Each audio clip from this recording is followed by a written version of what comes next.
1 John chapter 5.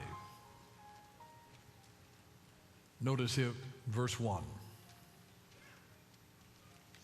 Whoever believes that Jesus is the Christ is born of God, and everyone who loves him who begot also loves him who is begotten of him. But this we know, that we love the children of God when we love God and keep his commandments. And this is the love of God, that we keep his commandments. And his commandments are not burdensome. His commandments are not burdensome. For whatever is born of God overcomes the world. And this is the victory that has overcome the world, our faith. Who is he who overcomes the world but he who believes that Jesus is the Son of God? And I want to talk today about prevailing faith. Prevailing faith. We are living in challenging times right now, and challenging times call for prevailing faith. A faith that is able to triumph over circumstances and situations which are beyond our control. If you ever needed faith, you need faith in turbulent times.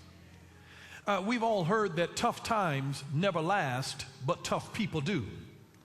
The thing that helps tough people to last is prevailing faith. We understand that desperate times call for desperate measures. And so whenever you are facing challenging times, I want to encourage you to look to family. And when I say family now, I don't mean just somebody who is blood related to you. Because I know siblings who can't get along with each other, and mothers and daughters who can't stand each other, and fathers and sons that don't have anything to do with each other. So I'm not just talking about family in the sense of just being blood related. When I say family, I mean people that you have blood covenant relationship with. A blood covenant relationship. And where the Bible teaches that a friend loveth at all times, but a brother is born for adversity. A brother is born for adversity. That's somebody that has blood covenant relationship with you. You see, my wife is my blood covenant partner. We are not related by blood, I don't think. But we are covenant partners. We have a blood covenant. And did you know that you could actually be closer to someone that you have a covenant relationship with than somebody that you have blood relationship with? I mean, there are some of your families, people brag about their family trees, and then they realize their family only produced a bunch of nuts.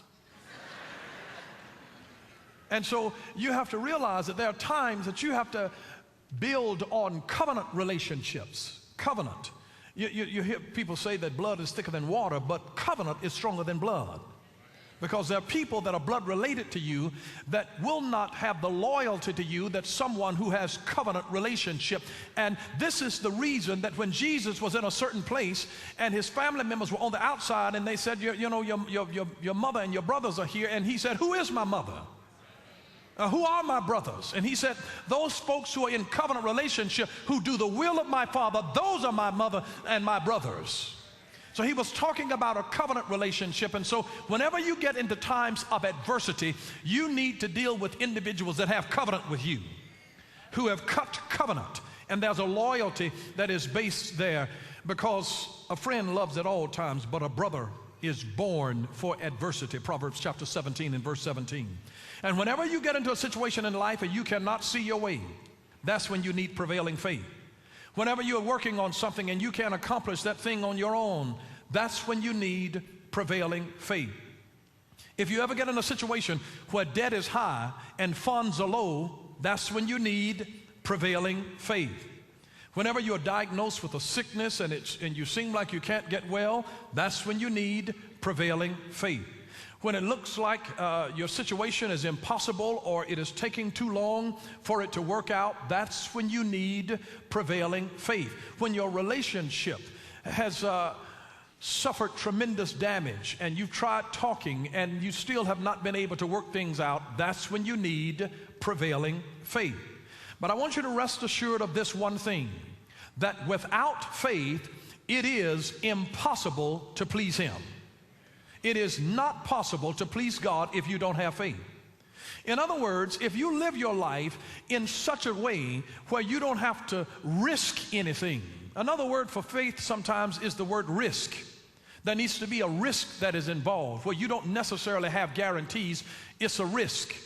Faith is a risk, even though it's got a great backup, a great guarantee. But there is risk that is involved. But without taking some risk, it's impossible to please God. Impossible to please God if you don't become a risk taker. You know why? Because everybody who has a dream or a vision, they have to have faith in order to make it come to pass.